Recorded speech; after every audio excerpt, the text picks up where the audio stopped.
Bismillahirrahmanirrahim. Assalamualaikum warahmatullahi wabarakatuh. Innal hamdalillah nahmaduhu wa nasta'inuhu wa nastaghfiruh wa na'udzu billahi min shururi anfusina wa min sayyiati a'malina. May yahdihillahu fala mudilla lahu wa may yudlil fala hadiya lahu. Asyhadu an la ilaha illallah wa asyhadu anna Muhammadan abduhu wa rasuluhu la nabiyya wa la rasula ba'da. Qala Allah Ta'ala fi kitabihil karim. A'udzu billahi minasyaitonir rajim. Ya ayyuhalladzina amanu taqullaha haqqa tuqatih wa la tamutunna illa wa antum muslimun. Allahumma rahmna bil Qur'an amma ba'du. Hadirin yang dirahmati oleh Allah, kita lanjutkan dosa besar yang ke-23. Yang ke-22 kemarin tentang ghul terhadap harta ghanimah, ngambil harta sebelum dibagi, harta rampasan perang sebelum dibagi. Begitu pula mengambil harta dari baitul mal, kalau zaman sekarang mungkin istilahnya kas negara. Begitu pula ngambil zakat yang bukan haknya, yaitu termasuk dosa besar. Adapun selanjutnya hadis yang ke-23, dosa mencuri. Allah Subhanahu wa taala berfirman, "Was-sariqu was-sariqatu faqat'u aydiyahuma jazaa'an bima kasaba nakalan minallahi wallahu 'azizun hakim." Laki-laki yang mencuri dan perempuan yang mencuri, potonglah tangan keduanya sebagai pembalasan dari apa yang mereka kerjakan dan sebagai siksaan dari Allah. Dan Allah Maha Perkasa lagi Maha Bijaksana. Surat Al-Maidah ayat yang ke-38. Menjelaskan ayat ini, Ibnu Syihab berkata, Allah menjatuhkan hukuman potong tangan bagi siapa saja yang mencuri harta orang lain. Allah itu Maha Perkasa dalam menghukum si pencuri. Allah Maha Bijaksana dalam menetapkan kewajiban potong tangannya itu. Hadirin yang dirahmati oleh Allah, di dalam ayat ini disebutkan pertama itu adalah as-sariqu, pencuri laki-laki, dan yang kedua was-sariqatu, dan pencuri perempuan. Ulama menafsirkan kenapa kok yang didahulukan mencuri itu laki-laki, karena kebanyakan pencuri adalah laki-laki. Kebanyakan pencuri itu adalah laki-laki, meskipun yang perempuan juga ada yang mencuri. Maka didahulukan as-sariqu was-sariqatu, pencuri laki-laki dan pencuri perempuan. Sebelumnya juga sudah saya sampaikan kaitan dalam penafsiran ayat itu Allah sebenarnya dalam penyusunan kata, ini didahulukan laki, ini didahulukan perempuan, itu sebenarnya Allah menunjukkan ciri-cirinya, menunjukkan di sana ada hikmah yang terkandung di sana. Karena kebanyakan yang mencuri laki-laki, maka didahulukan as-sariqu. Beda dengan kaitan dengan zina, itu disebutkan az-zaniyatu waz-zani, pezina perempuan dan pezina laki-laki. Kenapa kok didahulukan pezina perempuan dibandingkan pezina laki-laki? Karena kebanyakan pezina itu adalah perempuan. Jadi menurut ulama penafsirannya seperti itu. Begitu pula nanti di dalam surat Al-Falaq disebutkan wa min syarrin naffatsati fil 'uqad, dan aku berlindung dari perempuan-perempuan yang niup, perempuan penyihir yang niup pada bukhul-bukhul. Kenapa kok di sini disebutkan perempuan yang meniup kaitan dengan sihir, kaitan dengan dukun, itu perempuan? Karena menurut ulama pun juga disebutkan karena kebanyakan dukun itu perempuan.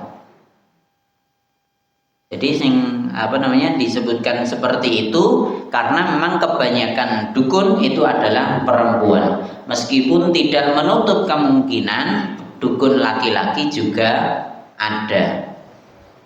Jadi seperti itu.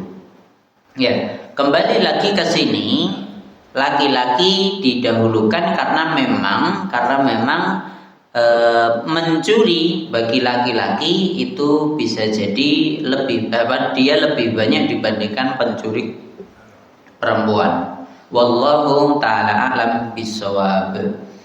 Ya meskipun ya memang bisa jadi laki-laki melakukan seperti itu, yang pertama bisa jadi karena nggak tahu agama, nggak mempelajari agama dengan baik.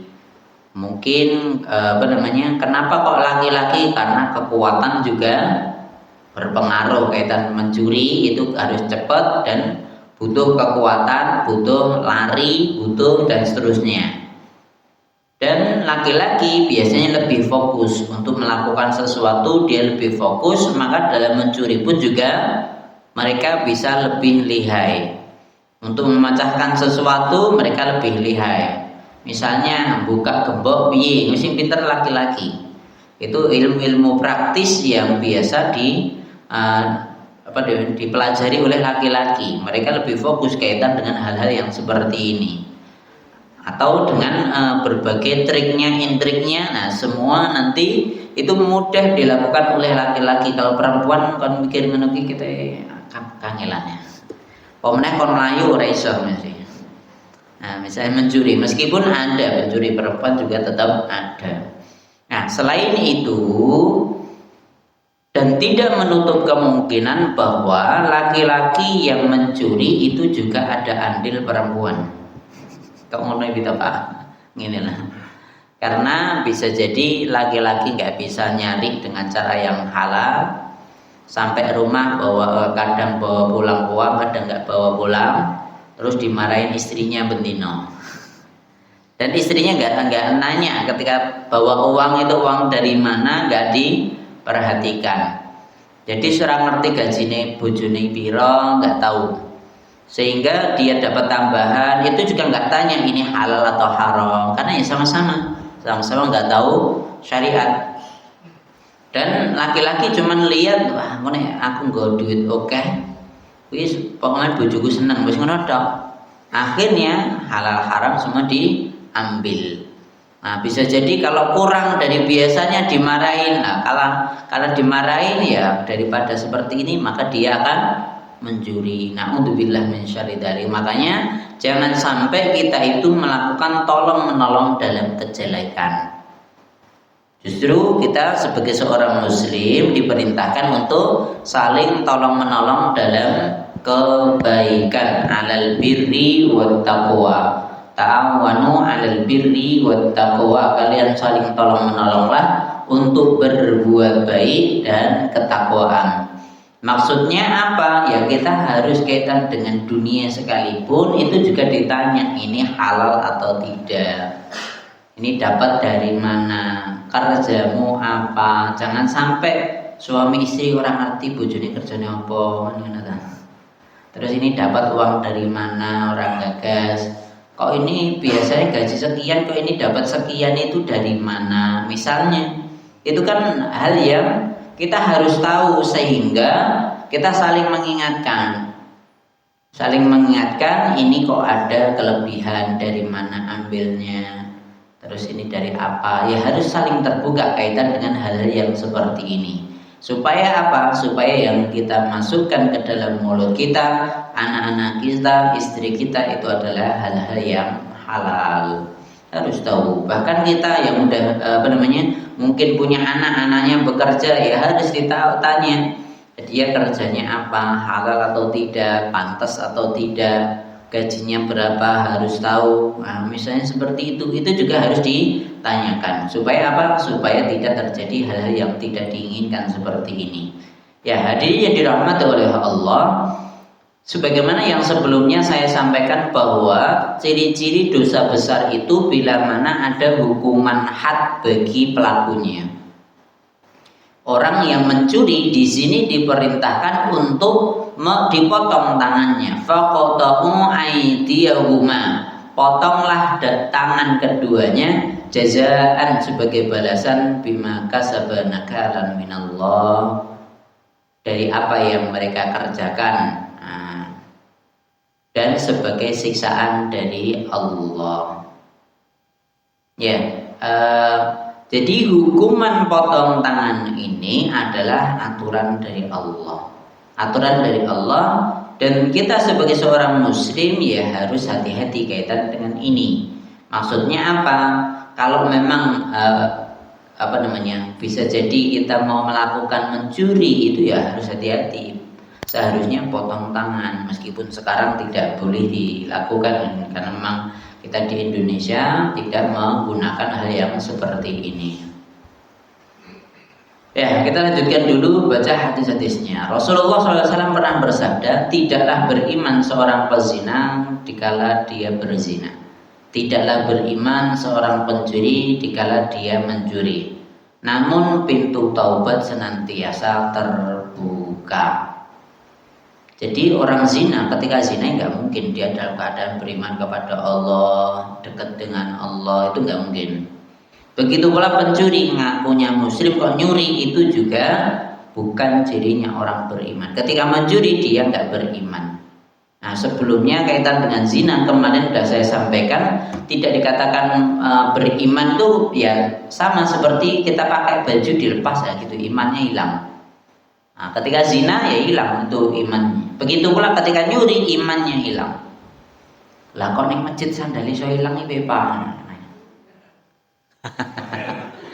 Lah kok iso tau Pak? Kan ini fakta toh.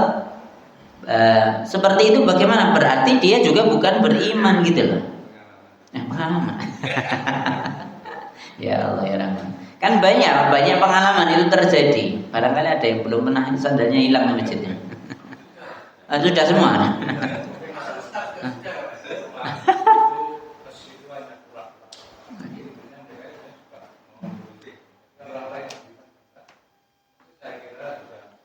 Iya betul seperti itu. Itu enggak cuma di masjid ini saja, masjid mana-mana juga sering seperti itu. Gantian dan seterusnya. Ya mungkin kalau kita ya husnudzonnya mungkin kurang sedekah sandali dijigo uang dan tukunai ya wis lah. Gitu aja. Tapi ya kembali lagi, ini kan ya hal yang terkadang terkadang ngelus dodo ngono. Iki ning masjid, jelas ning masjid, masa ya dijigo kan ya gitu lah. Nah, butuh. Kayak dienggo apa didol sekenan ya piro kan ngono ta ya. Nah,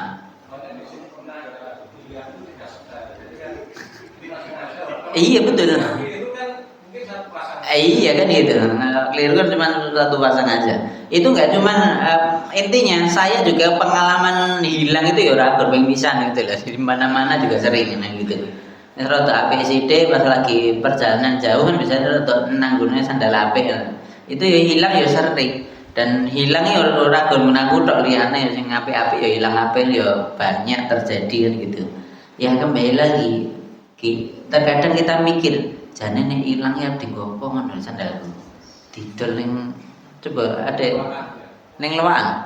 Ki payu piro ya Allah. Cuman seperti itu, Mbak. Ya salam. Ya. Ini hal yang mungkin bikin kita ngelus dada. Berarti dia imannya hilang gitu. Hal sekecil itu. Selain itu pun juga terjadi di gereja pun juga sama kok. Kok ngerti tau Pak? Karena ini pelawak yang non itu juga bikin lawaknya juga sama gitu loh. Nah, bikin lawaknya itu kaitannya dengan neng gereja sandali hilang mana ada lawakan seperti itu. Lah yo mbu, itu fakta ngono lho. Aku yo gumun neng gereja kan sandal dipakai kok iso ilang piye ngono lho mbu. Ya entah dia lagi pas manggung apa piye apa pas ngopo itu ya iso hilang maksudnya ini. Saya cuma dengerin saja gitu. Ternyata sandal itu ya iso hilang ning gereja ini sama. Ya begitu pula ning masjid motor hilang, HP hilang. atau yang lain sebagainya, ya udah kita minta sama Allah ganti yang lebih baik lah, gitu aja selesai. Jadi ada Ummu Salamah namanya, sahabat Nabi, sahabiah Nabi yang suaminya itu suami yang baik. Ya, ketika melakukan perang, suaminya meninggal ketika perang, nah gitu loh. Setelah itu ya istrinya karena suaminya baik ya tentunya nangisin, wajar kan. Lantas Nabi ngasih tahu supaya dia itu berdoa dengan doa yang diajarkan Nabi. Allahumma ajurni fi musibati wa akhlif li khairan minha. Ya Allah, berilah saya pahala karena ada musibah ini, dan gantilah dengan yang lebih baik daripada yang hilang tadi, atau yang apapun yang hilang atau meninggal atau yang lain sebagainya. Udah selesai, kita doa seperti itu, insya Allah diganti oleh Allah dengan yang lebih baik. Sampai Ummu Salamah itu ketika diajari seperti itu, orang percaya, memang ada orang yang lebih bagus daripada Abu Salamah gitu. Dia bilang, ya wis, Nabi cuman bilang yang penting kamu doa seperti itu.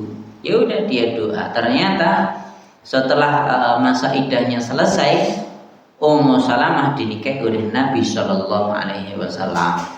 Tentunya Rasulullah itu lebih baik daripada Abu Salamah, meskipun tidak tidak menjelekkan Abu Salamah. Abu Salamah baik, tapi akan ada yang lebih baik dari Abu Salamah, yakni Rasulullah Shallallahu Alaihi Wasallam. Itu contoh yang terjadi di zaman Nabi Shallallahu Alaihi Wasallam, dan tentunya ini menjadi dalil buat kita kalau terjadi hal-hal yang seperti itu, kita berdoa minta sama Allah supaya dengan ada musibah itu kita dapat pahala. Supaya dapat pahala apa? Ya jangan nasu-nasu, gitu kan. Atau jangan nangis-nangis, atau jangan intinya yang melakukan hal-hal yang tidak pantas kan gitu. Dan setelah itu minta ganti yang lebih baik dari itu, gitu. Ya, kita lanjutkan. Abdullah bin Umar meriwayatkan bahwa Rasulullah Shallallahu Alaihi Wasallam memotong tangan seseorang yang mencuri perisai seharga 3 dirham. Seharga 3 dirham. Dirham itu kalau dinar itu adalah emas, kalau dirham itu perak. Jadi wujudnya itu, kalau duit zaman dulu kan bukan kertas, wujudnya memang asli emas dan asli perak. Kalau dinar itu ya kira-kira uang ya 5 gram lah, 5 gram emas itu sedinar. Kalau dirham, kalaupun lebih berat kan ya paling 10 gram perak atau 10 gram. Kalau padahal 1 gram perak itu murah banget kan gitu. Kalau cuma 10 gram ya paling berapa itu? Paling berapa ratus ribu gitu aja. Atau gini aja lah, perisai ketika perang itu kan paling berapa, besi aja kan? Besi perisai api-api piro regane paling pirang atus ya kira-kira loh. Bagi yang tahu perbesian untuk tameng kira-kira dapat berapa harga kira-kira? Senilai wajan paling 1.000 ini ya. Wajan gede ini 1.000 paling ya. 70 kan itu. Nah itu paling dipoles sedikit paling ya 200 gitu aja ya. Cuman seharga segitu saja seseorang dipotong tangan. Nah, perisai seperti itu, potong tangan oleh Nabi Shallallahu Alaihi Wasallam.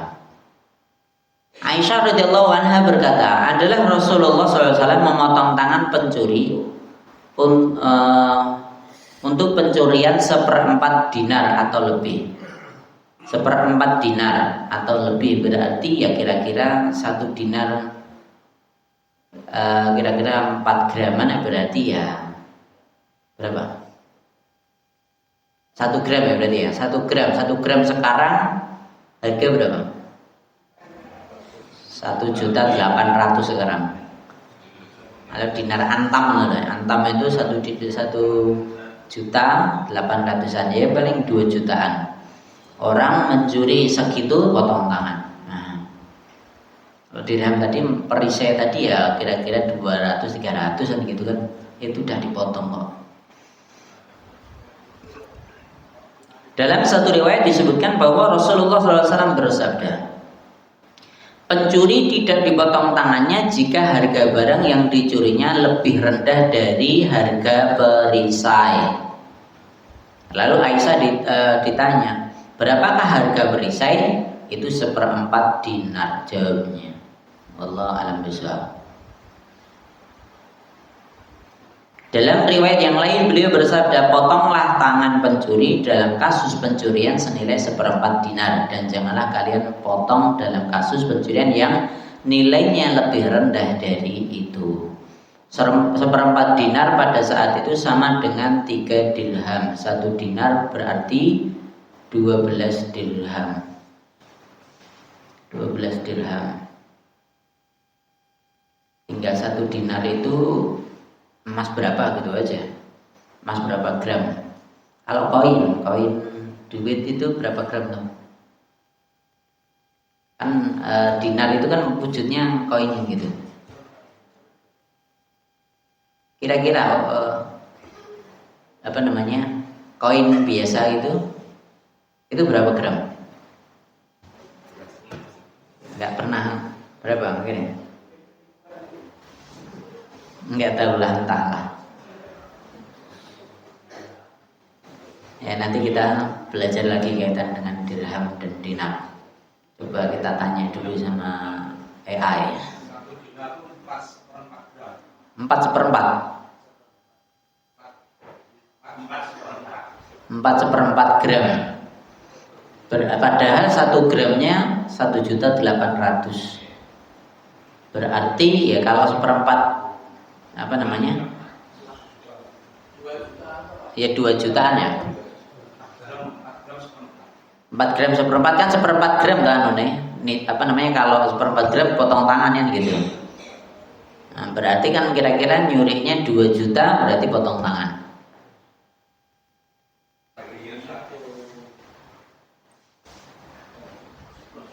1 gram.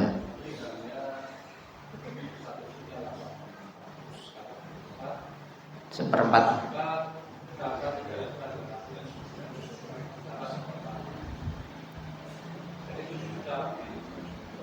Kalau 4 gram, iya 7 jutaan lebih, 8 juta, 7 juta lebih dikit, ya 8 jutaan, ya. Berarti orang mencuri apa namanya 2 juta, apa nyuri motor ya potong tangan. Paling tidak ya, kalau udah motor jelas lebih itu. Apalagi triliunan ya. Kalau triliunan nanti kaitan dengan korupsi kan sebelumnya udah dibahas itu. Nah, kaitan dengan mengambil harta kas negara. Dan sebelumnya baitul mal kan gitu bahasanya zaman dulu. Baitul mal, kalau zaman sekarang ya kas negara. Korupsi ya, itu jelas seharusnya potong tangan. Minimal itu minimal. Tapi kalau ulama-ulama zaman sekarang kalau triliunan apalagi dia korupsi kas negara, yang pantas potong kepala bukan potong tangan. Kenapa kok gitu? Karena 2 juta aja potong tangan, kalau dia triliunan ya potong kepala kan gitu. Kenapa kok kepala? Karena gini, analoginya gini. Kalau mencuri segitu itu kan pakainya tangan. Kalau mencurinya sampai triliunan itu mikir, pakai otak gitu, pikiran. Makanya yang harus dipotong produk itu kelamaan gitu. Potong aja kepalanya, selesai. Silakan. Ada cerita-cerita nasib orang atau cerita orang yang habis dipotong itu bagaimana ada? Ya tentunya setelah dipotong diobatin, selesai. Ya, memang seperti itu. Tapi gini, ya memang itu sanksi sosial kan gitu. Pertama itu sanksi sosial. Selanjutnya tentunya kalau ada orang sampai kelihatan dia buntung segitu berarti ada kemungkinan besar dia habis nyuri kan gitu. Bagi yang pernah haji atau umrah bisa jadi akan dapatin orang-orang seperti ini. Biasanya kulitnya hitam. Biasanya orang-orang berkulit hitam itu banyak yang potong tangan gini nih, yang nggak punya tangan gini. Jadi seperti itu. Itu di Saudi masih ada seperti itu. Ya, kembali lagi kan kita juga orang jauh saja akan tahu oh dia nyuri kan itu. Tentunya orang yang nyuri tadi yang terpotong tangan seharusnya malu kan gitu. Tapi ya terkadang kembali lagi orang diizin sosok menunggu. Ya, setelah itu ya dia bisa jadi nyuri lagi. Makanya dalam hadis pun Nabi pernah bersabda sampai sabda gini, barang siapa nyuri sekali potong tangan kanannya gitu. Udah dipotong tangan kanan kok masih nyuri, potong kaki kirinya. Potong kaki kirinya. Itu masih nyuri lagi tangan kirinya. Potong lagi kaki kanannya. Kan seperti itu. Ini untuk menunjukkan bahwa hukum syariat Islam bila ditegakkan itu bisa jadi seseorang belum taubat dengan taubatan nasuha gitu loh. Ketika dipotong tangannya bisa jadi dia nggak terima dengan itu. Ya karena wis kecekel dipotong ya wis. Karena dia tidak bertobat ya sesuk nyuri lagi gitu loh. Jadi potong tangan itu tidak menutup kemungkinan bahwa dia bisa jadi tetap diadab oleh Allah Subhanahu wa taala. Kenapa? Karena taubat itu kerjaan hati, bukan bukti dengan potong tangan tadi. Paham ya sini? Jadi hukuman yang di dunia, misalnya potong tangan itu ya hukuman dunia saja. Tapi kaitan dengan taubat atau tidak itu urusan hati dia. Kalau setelah itu dia taubat dengan taubatan nasuha, akhirnya dia tidak mencuri lagi, berarti taubatnya insya Allah diterima. Tapi kalau dia potong tangan tapi nggak taubat, ya udah. Berarti dia juga tidak terhindar dari siksaan Allah kalau dia tidak bertobat kepada Allah Subhanahu wa taala. Sebenarnya untuk mengurangi korupsi di Indonesia itu jane ya berpotong tangan tok ngono kuwi ketoke ya wis. Saya yakin minimal udah ada yang jera gitulah. Nah, harapannya orang lain tidak melakukan gitu aja. Potong tangan sidik tok kuwi. Itu sebenarnya hukuman ini ringan sebenarnya kalau dibandingkan dengan hukuman-hukuman yang ada di Indonesia misalnya. Korupsi besar itu hukumannya berapa kan gitu. Sampai timah kemarin hukumannya akhirnya berapa? Kan gitu kan.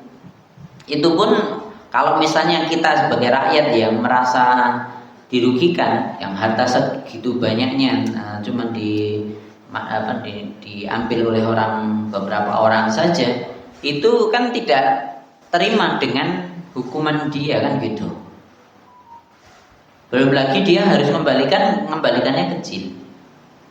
Tidak semuanya terus harus dikembalikan gitu, enggak. Jadi ya hukuman di Indonesia itu sebenarnya tidak menjerakan orang yang melakukan kesalahan tadi. Bahkan terakhir Pak Presiden ngomong balik ngomong diampuni balik diampuni. Ya berarti dia presiden pun juga mengiyakan ada korupsi kan gitu. Ya kalau balik sing dibalik kursi piro kan ngono. Lho kabeh ya pinter sing nyuri to ya. Katanya mau dikejar sampai Antartika ini. Ternyata koruptornya adalah di antara kita aja. Ya, na'udzubillah min syarri dzalik.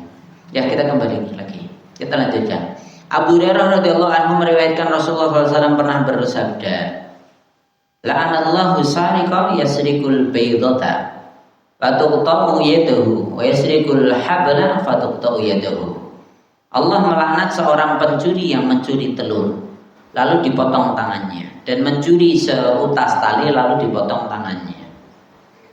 Al-A'mas mengomentari hadis di atas mengatakan, para sahabat menafsirkan sebutir telur dalam hadis tersebut dengan topi baja dan seutas tali sebagai tali yang nilainya sama dengan 3 dirham. Intinya kembali lagi, ulama berpendapat bahwa itu tadi sampai harus dilaknat oleh Allah itu kalau memang harganya 3 dirham tadi minimal. Jadi memang batasnya. Kalau lebih dari ini potong tangan kan gitu kan. Ya, kalau Nabi sabdanya baydah itu adalah helm topi baja gini. Nah, zaman dulu mungkin ya besi gitu aja topi baja, kan seakan telur kan gitu. Begitu pula tali, ya tali yang seharga 3 dirham. Kita lanjutkan. Aisyah radhiyallahu anha berkata, seorang wanita dari suku Makhzum pernah meminjam barang, namun dia mengingkarinya. Lalu Nabi memerintahkan untuk memotong tangannya. Nyilih, ditagih, ngingkari, nah potong tangan aja. Keluarga wanita itu mendatangi Usamah bin Zaid untuk memintakan dispensasi kepada Nabi. Lalu Usamah membicarakan hal itu kepada Nabi SAW, mendengarkannya. Nabi bersabda, wahai Usamah, aku tidak ingin melihatmu memintakan dispensasi berkenaan dengan hukum had yang telah ditetapkan oleh Allah. Setelah itu Nabi berdiri berkhutbah, innama ahlakal ladzina qablakum annahum kanu idza saraqa fihim asyarifu tarakuhu wa idza saraqa fikum ad-dha'ifu aqamu 'alaihi al-hadd. Fa ayyum wa waymallah law anna Fatimah binta Muhammadin saraqat laqata'tu yadaha. Sesungguhnya kebinasaan orang-orang sebelum kalian dahulu adalah karena membiarkan orang-orang mulia, yakni bangsawan yang berdarah biru, darah biru mana ya, yang mencuri tanpa dijatuhi hukuman. Jadi orang bangsawan mencuri itu tidak dihukum. Sedangkan jika golongan lemah mencuri, maka dia dijatuhi hukuman potong tangan.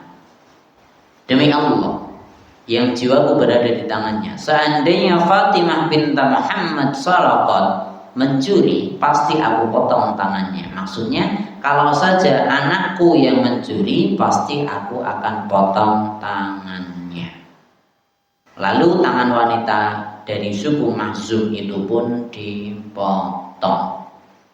Ya, hadirnya dirahmati oleh Allah, itulah keadilan Islam. Di dalam Islam, hukum itu berlaku untuk semuanya.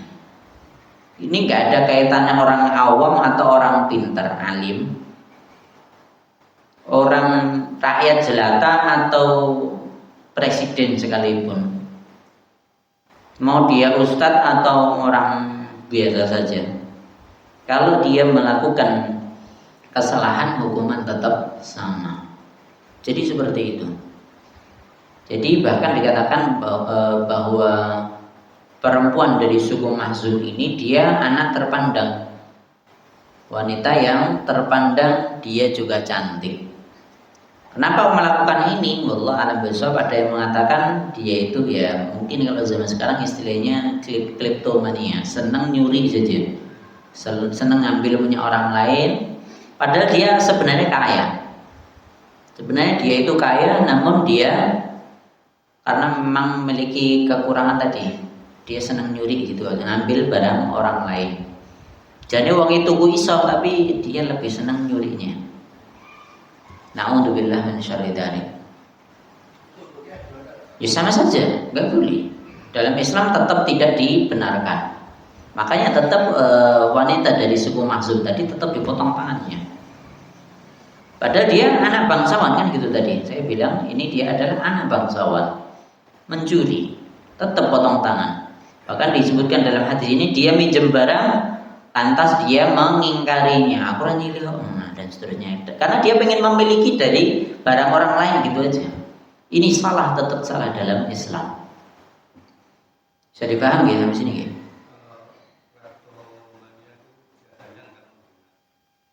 Cuman yang apa hanya taruh. iya taruh gitu aja, bisa jadi gitu. Bisa jadi dia beli aja bisa, tapi dia cuma senang nyurinya tadi. Bisa jadi dia anak orang kaya dan seterusnya. Faktanya ini terjadi di zaman Nabi. Na'udzubillah min syarri dzalik. Bahkan ini pun juga Nabi mengaitkan dengan orang-orang sebelum kita. Maksudnya sebelum Nabi Muhammad, umat-umat Nabi Musa dan seterusnya, Bani Israel. Itu juga terjadi, mereka dihancurkan oleh Allah karena hukum itu cuma berlaku kepada rakyat kecil saja. Kita ini Indonesia yang mana Pak? Kita itu. Kita yang mana? Ya, nek sing melakukan kesalahan rakyat biasa dicekik kan itu, atau pajak misalnya orang dibayar langsung surat datang ke rumah, kalau nggak dibayar 3 bulan potong listriknya kan gitu kan. Udah pernah saya kemarin lupa bulan ini Mei ya, awal bulan saya pas sibuk lupa nggak majekin tanggal 25 tanggal 24 itu ada surat datang, belum bayar pajak, ya Allah ya Rahman, langsung enak tulisannya sampai 3 bulan gak dibayar potong listriknya, ya Allah ya Rahman. Jadi orang bersupir langsung tak bayar, jadi ya bisa saking lali ya ngapa ya, itulah kepada rakyat kecil gitu loh. Coba kepada yang di atas, yang penting balekno diampuni ya Allah ya. Bahkan amnesti teks amnesti pajak dan seterusnya itu justru untuk orang-orang kaya. Padahal orang-orang kaya kebanyakan juga bukan orang Indonesia asli gitu loh. Itu pun justru malah dapat hal-hal yang seperti itu. Ya tunggu aja kehancurannya. Bukan berarti saya benci dengan orang Indonesia, ya benci dengan kelakuannya yang mirip seperti hadis ini gitu aja. Hukum cuma berlaku kepada rakyat kecil. Kalau rakyat yang di atas nggak berjalan. Kalau itu tidak segera diperbaiki, ya tunggu aja kehancurannya. Kita lanjutkan. Abdullah bin Jarir berkata, kami bertanya kepada Fadlah bin Ubay tentang menggantungkan tangan pencuri di lehernya. Adakah itu termasuk sunnah? Beliau menjawab, seorang pencuri yang sudah dipotong tangannya dibawa menghadap Nabi SAW. Kemudian beliau memerintahkan supaya tangan orang itu digantungkan di lehernya.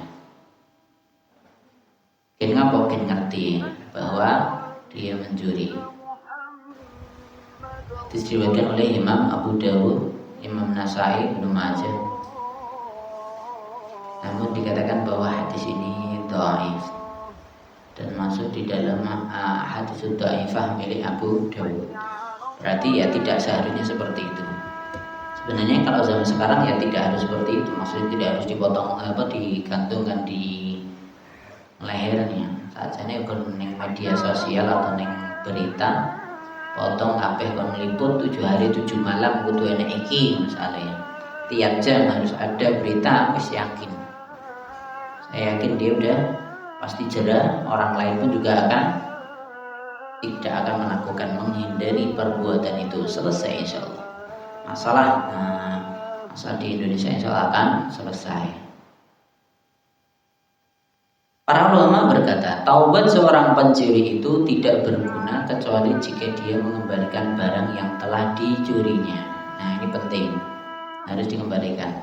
Jika ia sudah tidak mempunyai apa-apa lagi, maka ia harus meminta kehalalan apa yang dicurinya kepada pemiliknya. Wallahu a'lam bishawab.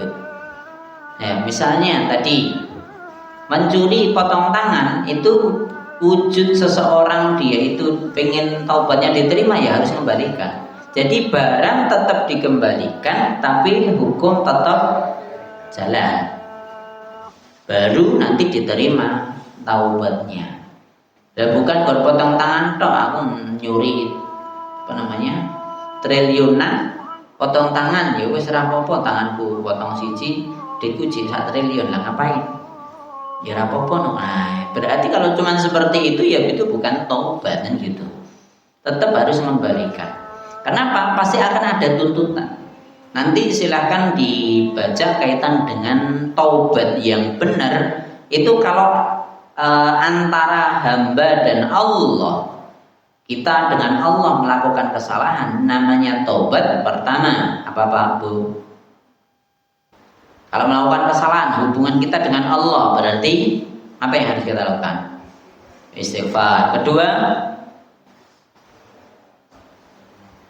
halo, taubat. Istighfar nanti masuk di sana taubat. Kedua, menyadari dia melakukan kesalahan. Itu salah. Harus tahu bahwa yang dia lakukan itu salah. Yang pertama taubat tadi, yang kedua meyakini bahwa yang dia lakukan sebelumnya itu adalah kesalahan. Ketiga, dia tidak akan kembali kepada maksiat tadi karena karena dia tahu melakukan kesalahan, karena dia lebih takut masuk neraka. Dia, kalau di hadis yang lain sebutkan, dia takut kembali kepada maksiat sebagaimana dia takut akan dimasukkan ke dalam neraka, gitu. Itu kalau hubungan dia dengan Allah, kesalahan kita dengan Allah. Kalau kesalahan kita dengan sesama, maka kita harus mengembalikan tadi atau minta keikhlasannya. Misalnya ada orang korupsi triliunan, kita minta keikhlasannya, emang bisa ikhlas kita? Nah kita ya pada butuh, kan kita butuh, apalagi bansos ini udah disinggung juga. Waktu COVID bansos dikorupsi kan gitu. Nah apalagi rakyat bawah, ya nggak mungkin dia ikhlas minta keikhlasan, cuman ikhlas gitu aja nggak kembalikan. Ya